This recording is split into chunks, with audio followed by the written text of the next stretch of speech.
திருச்செந்தூர்ல மூலஸ்தானத்துல இருக்கிற சுப்பிரமணிய சுவாமிக்கு எவ்வளவு சிறப்பு இருக்கோ அதே அளவுக்கு உயர்வும் சிறப்பும் நம்முடைய சண்முகருக்கு உண்டு.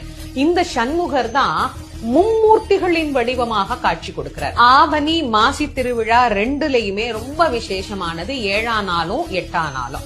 அது என்ன அவ்வளவு விசேஷம் அப்படின்னா, அன்னைக்குதான் சிகப்பு சாத்து, வெள்ளை சாத்து, பச்சை சாத்து மூணுமே ரொம்ப விசேஷமா நடக்கும். அந்த 3 ரூபம், அதாவது பிரம்மா விஷ்ணு சிவன் என்கின்ற மும்மூர்த்திகளை சொல்றோம்ல, அதுல சிவப்பு ரூபமாக எம்பெருமான் சிவபெருமானுடைய ரூபத்திலேயே முழு அலங்காரமும் அன்னைக்கு சண்முகருக்கு சிவப்பிலேதான் இருக்கும்.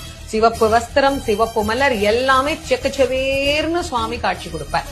அதே மாதிரி அடுத்த நாள் 8ஆம் நாள் பாத்தீங்கன்னா காலையில வெள்ளை சாத்தி, எல்லாம் வெள்ளை அரளிப்பூ, வெள்ளை நிறை மலர், சுவாமி வெண்பட்டு உடுத்தி அப்படியே வெள்ளை வெள்ளேருன்னு காட்சி கொடுப்பார் வெள்ளை சாத்தி பிரம்மாவாக. அதற்கப்புறமா பச்சை நிறம், நல்லா மறிக்கொழுந்து பச்சை நிறம் மாலை எல்லாம் சாத்தி பச்சை வஸ்திரம் போட்டு சுவாமி அப்படியே பச்சை பசேர்னு இருப்பாரு பாருங்க சண்முகர். யாரு? அவங்க மாமனார் நிறத்துக்கே இவரும் மாறிட்டாராமா.